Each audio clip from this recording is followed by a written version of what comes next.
Rain pounded against the city window like it was trying to wash the night clean.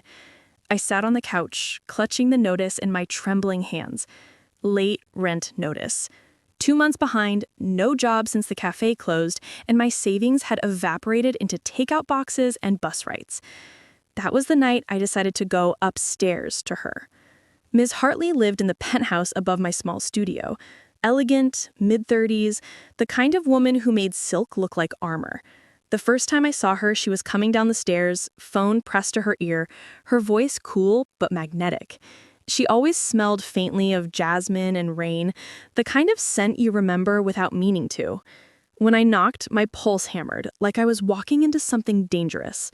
She opened the door in a gray cardigan, her hair loose, eyes sharp and unreadable. "You're the tenant from 4B, she said, studying me. "I was wondering when you'd finally come to talk. I just need more time. A week, maybe 2. Her gaze softened slightly, but not enough to ease the knot in my stomach. "You're already 2 months behind, Ivy." She said my name like she'd known it for years, not just from a rent ledger. "If you can't pay, I'll have to find someone who can." "I know, I'm looking for work. I'm trying, I swear." Her eyes drifted over my face, pausing at my trembling hands. Then she sighed, quiet and low. "You shouldn't have to beg for something so small." Silence filled the room like static. I swallowed hard, ready to apologize, ready to leave. But then she stepped closer. "Maybe," she said softly, "we can make a deal." My breath caught. What kind of deal? She smiled faintly, not cruelly, but like she knew exactly how her words would land. "I mean, you help me with some personal things. Errands, cooking, company." I blinked. "Company?" Her smile didn't fade. "You're alone. So am I. Sometimes, company can be worth more than rent." The words sat heavy between us, soaked with meaning neither of us dared to say aloud. She stepped back, gesturing toward the penthouse. "Come in, Ivy. We'll talk about it properly." The apartment was a world apart from mine. Warm light spilling across marble counters, books stacked neatly beside wine glasses. Everything smelled like citrus and paper. She poured 2 glasses of red wine and motioned for me to sit. "You don't have to be afraid," she said, watching me over the rim of her glass. "I'm not asking for anything you don't want to give." "I just don't understand what this means," I whispered. She tilted her head, eyes soft but intent. "It means I like the way you look when you're nervous." The air shifted, sharp, electric. I felt my face flush, but I didn't look away. Her gaze held mine until I forgot what I came for. "I'm not good at pretending," I said quietly. "Neither am I." When she reached out, her fingertips brushed a strand of hair from my face. That small touch felt more intimate than anything I'd known in months. "I'll help you," she said. "No rent. Just be here when I ask. That's all." I nodded slowly, unable to find words. That night, I didn't sleep. I lay awake in my small, creaking bed, staring at the ceiling, feeling her voice replay in my head. "Be here when I ask." The next morning, a message buzzed on my phone. "Miss Hartley, come upstairs at 8. Dinner." I stared at the text for a long time, heart racing. Dinner wasn't part of any deal, but maybe that was the point. At 8, I knocked on her door again. She opened it in a black dress that seemed to turn the light itself into something softer. Her hair was pinned loosely, her lips painted the color of wine. "You came," she said. "You asked." A faint smile curved her lips. Good answer.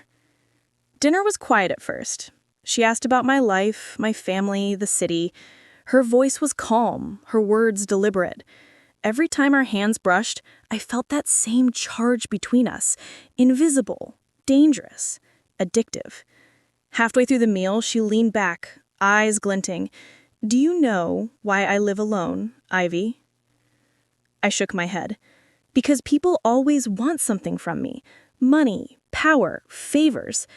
But never just me." Her honesty cracked something open in me. I looked at her, really looked, and saw not the landlord, but a woman as tired of loneliness as I was.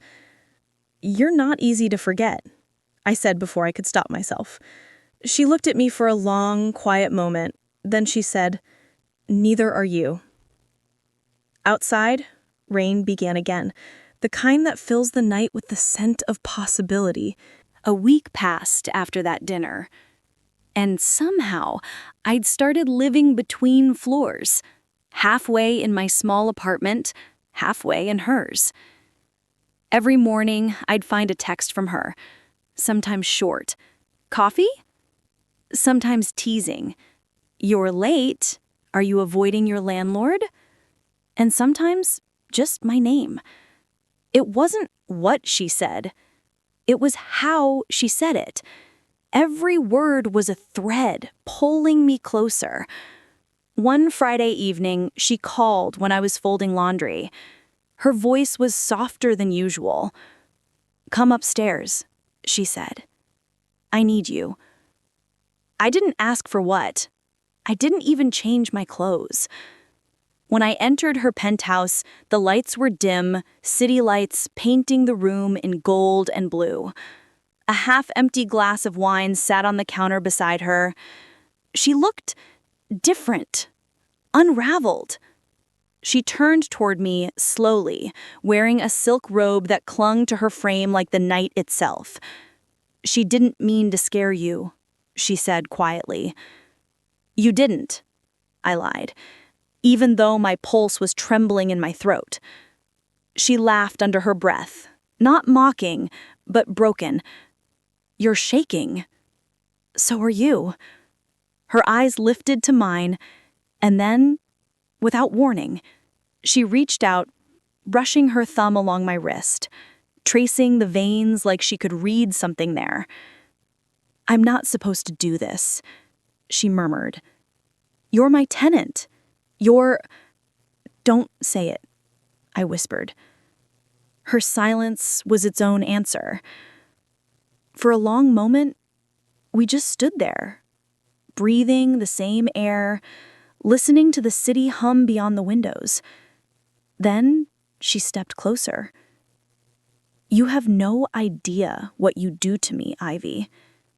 The sound of my name on her lips undid me. I felt everything, fear, want, confusion, melt into one unbearable ache. "I think I do," I said. And before I could think, she kissed me.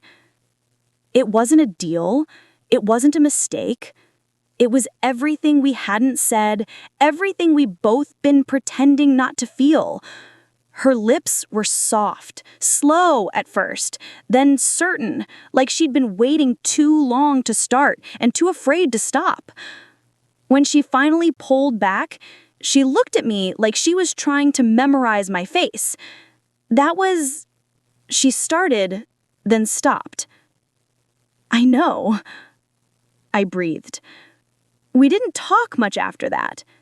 We sat together on her couch, side by side, shoulders brushing, pretending to watch the rain. Her hand found mine somewhere between seconds and silence. She didn't let go. That night, I stayed longer than I should have. She walked me to the door, her voice quiet. "You don't owe me anything," she said. "Not rent, not this, not anything." "I know," I whispered. "But I want to be here." Her lips curved faintly. "Then stay, Ivy.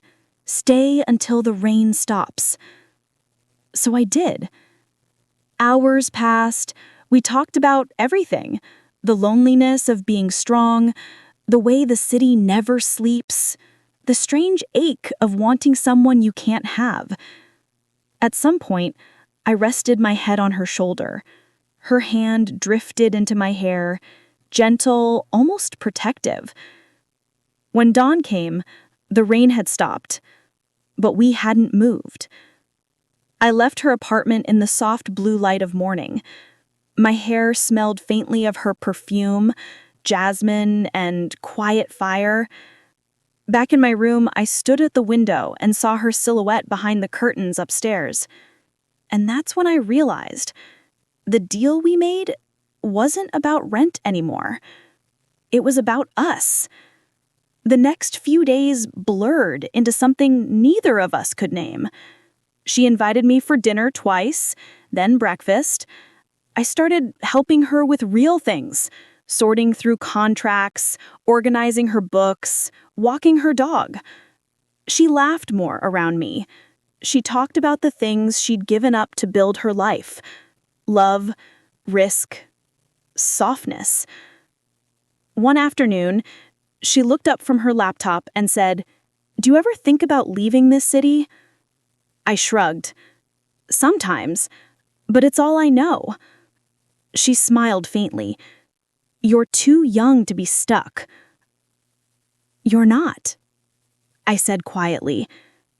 Our eyes met again, and something in the air shifted again. Like a truth we'd both been circling around finally stepped into the light. She stood, closing the distance between us. "You make it sound easy," she whispered. "Maybe it could be." Her fingers brushed my fingers, slow and deliberate. "You don't understand. If people found out..." I shook my head. "I don't care who finds out." She exhaled, almost in pain. "I wish I could be that brave." Then she kissed me again. Not desperate this time, but soft and certain, like she was saying thank you with her mouth. That night, I didn't go home. She took my hand, led me to her bed, and for the first time in months, I slept without dreaming of escape.